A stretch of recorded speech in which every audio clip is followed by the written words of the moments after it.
Bienvenidos a la Semana de la Ética del Tecnológico de Monterrey, Campus León. El día de hoy vamos a tratar un tema polémico y de gran importancia. ¿Sabes qué es lo que pasa a día de hoy con la comunidad LGBTQ+? Hoy en día las siglas LGBTQ+, se utilizan para denominar de forma inclusiva a todos los individuos que se pertenecen o se identifican como lesbianas, gays, bisexuales o transgénero, o aquellos que tienen dudas acerca de su sexualidad y o identidad de género. No hay una única manera de ordenar las siglas, además de que hay personas que agregan letras a esta descripción. Por ejemplo, I de intersexo, Q de queer o questioning, una A de asexuales y otra A de aliados que quienes no son parte de la comunidad, pero aún así la apoyan. El movimiento de la comunidad LGBTQ+, como lo conocemos hoy en día, tuvo sus inicios en la década de 1960. En esta época, personas de la comunidad eran arrestadas día a día por lo que se denominaba crímenes contra la naturaleza. Y eso fue así por años, hasta que un día los clientes de Stonewall Inn decidieron actuar. Este es un bar neoyorquino que era considerado un santuario por los miembros de la comunidad LGBTQ+, pues eran aceptados tal y como eran. La madrugada del 28 de junio de 1969 hubo una revuelta contra la policía en Stonewall, que pasaría a la historia como el inicio de la lucha por los derechos de esta comunidad, propiciando la primera marcha del orgullo al año siguiente. ¿Sabías que en más de un tercio de las naciones del mundo se tipifica como delito las relaciones privadas y consentidas entre personas del mismo sexo? Esas leyes violan los derechos a la privacidad y a la no discriminación y exponen a las personas al riesgo de ser arrestadas, perseguidas y encarceladas, y en al menos 5 países a ser condenadas a la pena de muerte. De hecho, muchos de los opositores a sus derechos, como el matrimonio igualitario, por ejemplo, aducen razones que vienen de la fe. Dios creó a Adán y Eva, no a Adán y Adán. Con frecuencia, quienes critican esta orientación sexual se refieren a pasajes de la Biblia en los que, según su interpretación, se identifica al homosexual como un pecador.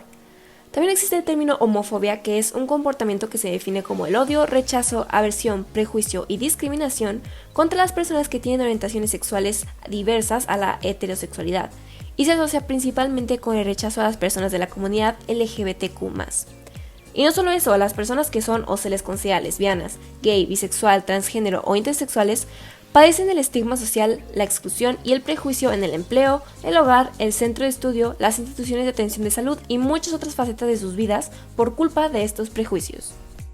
Actualmente aún existen países que cuentan con leyes y normas que discriminan y privan a las personas de la comunidad de sus derechos.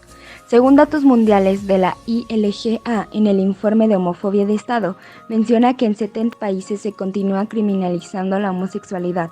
En 6 se impone la pena de muerte, en 5 se castiga, en 26 la pena varía entre 10 años y cadena perpetua y en 32 tienen leyes que restringen la libertad de expresión. Por otro lado, más inclusivo, 73 países tienen leyes que protegen de la discriminación en el trabajo, 26 reconocen el matrimonio igualitario y 30 permiten la adopción. En México, a pesar de que no es ilegal pertenecer a la comunidad, no se registran los crímenes de odio al 100%. La Comisión de Derechos Humanos de la Ciudad de México, junto con el Observatorio Nacional de Crímenes de Odio contra Personas LGBTQ+, reconocen en el informe del 2020 209 crímenes de odio desde el 2014.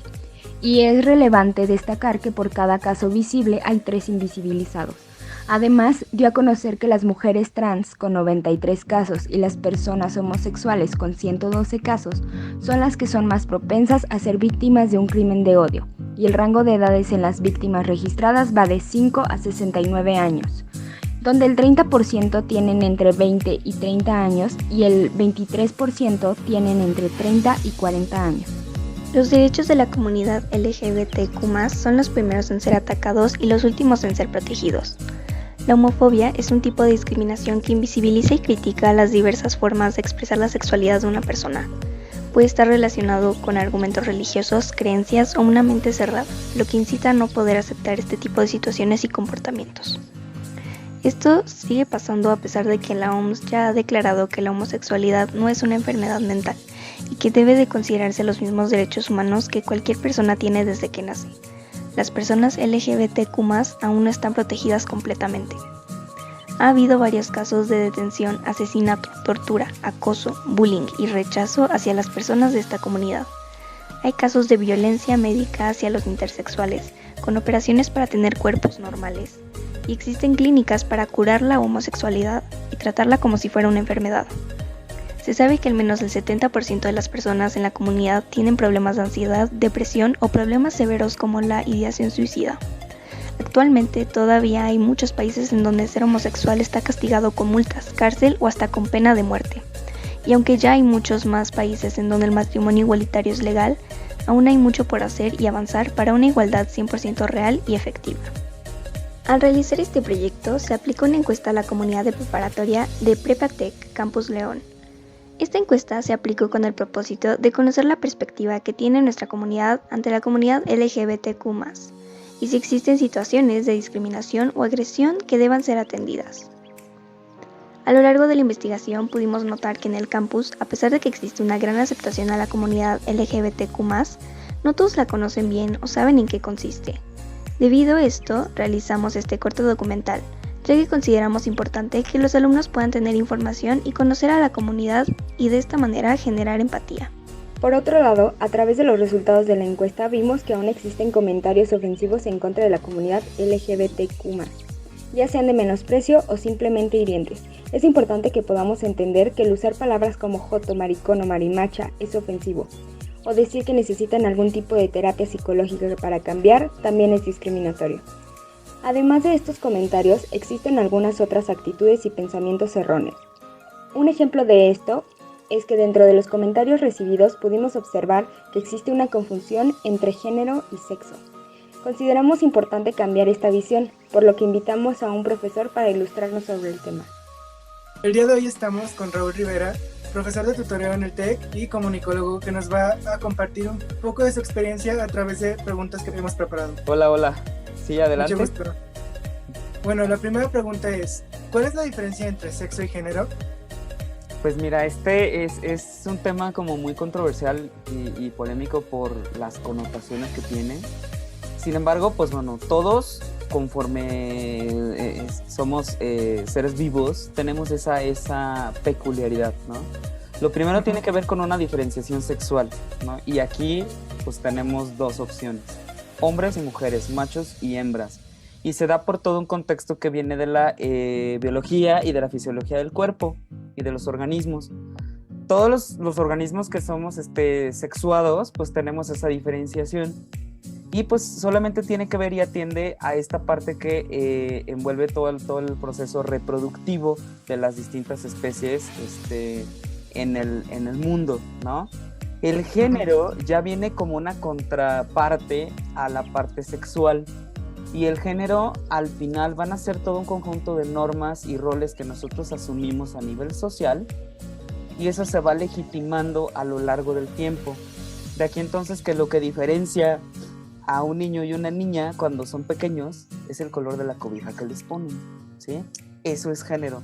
Y sexo pues básicamente es, si tiene genitales de niño será un niño, si tiene genitales de niña será una niña, ¿no? Y eso es como la parte que diferencia en ese sentido. Posteriormente, a lo largo del tiempo se va reforzando el rol de género, y ese rol de género pues justamente es lo que pues nos va haciendo caer en distintos clichés, y esos clichés pues obviamente son cosas que no necesariamente son operativas. De aquí entonces que por ejemplo una niña no necesariamente implica que tenga que estar todo el tiempo en una cocina, y que un niño pues no necesariamente implica que tenga que ser ingeniero, ¿no? Entonces esas son las convicciones sociales que el género de alguna manera va marcando y que se legitiman con el tiempo, que no necesariamente son correctas o están bien. Muchas gracias, Raúl. Y por último tenemos otra pregunta. ¿Cuál crees que sea la causa de la discriminación hacia la comunidad LGTB hoy en día? Yo creo que básicamente todo lo que es distinto a la convención social, o todo lo que es nuevo, en determinado momento va a tener como esa carga y esa connotación de como esa barrera, ¿me explico? Exacerbando esa barrera personal, que es donde nuestros valores éticos y morales pues a lo mejor chocan, es donde se genera toda esta parte discriminatoria. Y yo creo que es una situación que viene como dentro de nosotros en este nivel, porque no nada más la comunidad LGBT es discriminada, sino existen distintos procesos de discriminación a nivel social que tienen que ver pues con minorías y con diferencias, ¿no? Pero eso es algo pues que está en nosotros, y pues tiene que ver con este acercamiento a cuestiones que son nuevas o que son distintas, lo que a mí me parece que genera esa discriminación. Pues muchas gracias, Raúl, por tu tiempo y por tu perspectiva. Sería todo. Muy bien, gracias a ustedes. Chao.